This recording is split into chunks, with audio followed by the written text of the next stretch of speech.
Hey, good morning for the fourth installment of Brian's Story Time here on a YouTube channel, on Facebook, wherever you pick this up. Hey, last week got some news that my uncle Randy, who's my dad's youngest brother, my dad had four brothers and two sisters, and Randy's the youngest of the brothers, and he's been sick, liver failure, kidney failure. He's on dialysis. They moved him from the little hospital where he lives to the city, Florence, for more work, and he's not doing too great. So I thought this morning, in honor of my Uncle Randy, I would tell a story about Uncle Randy. So you should know that my dad was born and raised in Alabama, and from the time I knew my grandmother, memories going back 35, 36, 37 years, she was living in these apartments. They were these government subsidized apartment complex, and she lived like in this two-story townhouse sort of layout, three bedrooms upstairs and a bathroom, and then downstairs a living room and a eating kitchen and a pantry. And two things about my Uncle Randy is that he was a career Army Alabama National Guard soldier, and with the Communication Corps, Signal Corps, and also I think he worked as a handyman.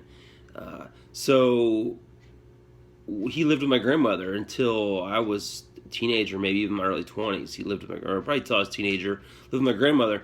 So when he was out of town, when we were at my grandmother's apartment for a visit, my brother and I would love to stay in his room. And his room was one big adventure.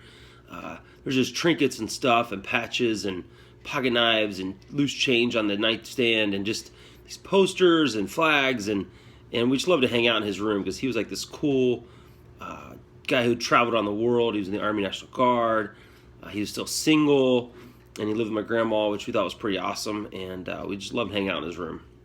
But the story I have about today is my family would always go down to Alabama for the third Sunday in May.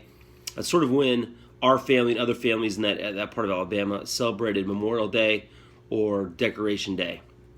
So for our family, my grandmother, my dad's mom's family, would gather out on the family property the third Sunday of May.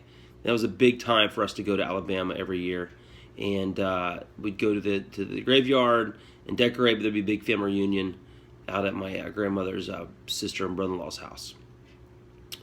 So this one time, that had all happened, and we were all at my grandmother's apartment. A lot of us, probably 20 people. My grandmother's, my cousins were there, and aunt and uncles from there were there. And there's a lot of people in her little apartment in Alabama in the springtime. So it's sort of hot, and the kids are outside playing on the sidewalk or the steps out front. But at this time, we just finished eating dinner, and there are a lot of people in the apartment. And the phone rang. And I remember this clearly because my uncle was a pretty funny guy, Randy, and he picked up the phone.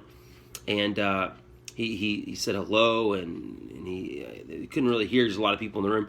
So the way the apartment was built is that a stairwell that went upstairs, underneath the stairs was a huge storage area, the storage closet.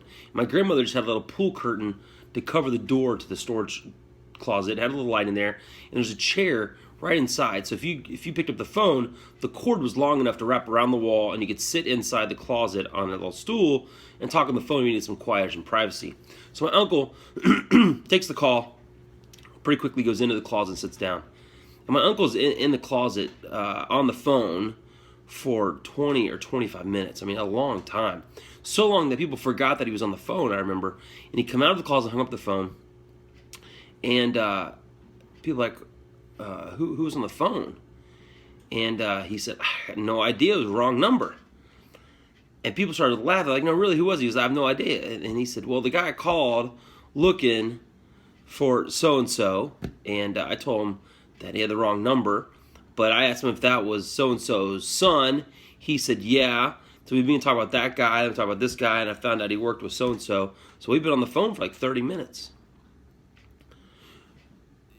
That was funny at the time. As a little kid, like, who talks to a stranger for 30 minutes? But then I realized that guys like my Uncle Randy, or his brother Roger, his brother Joe, his brother Danny, my dad, never met a stranger. Even on a bad phone call in the middle of a Sunday afternoon dinner at my grandmother's, they weren't strangers. And my Uncle Randy is a funny guy, a great guy. His own faults, but he married up, and served Alabama National Guard for a long, long time, almost 30 years, I think. And my prayers are with him, and I hope to see him soon, and that he recovers from this and goes back to taking wrong number phone calls for 30 minutes or more. This is Brian's story time this week. Go meet a stranger, say hi, tell a story, make a friend, and I'll see you back here next week with another story. Bye.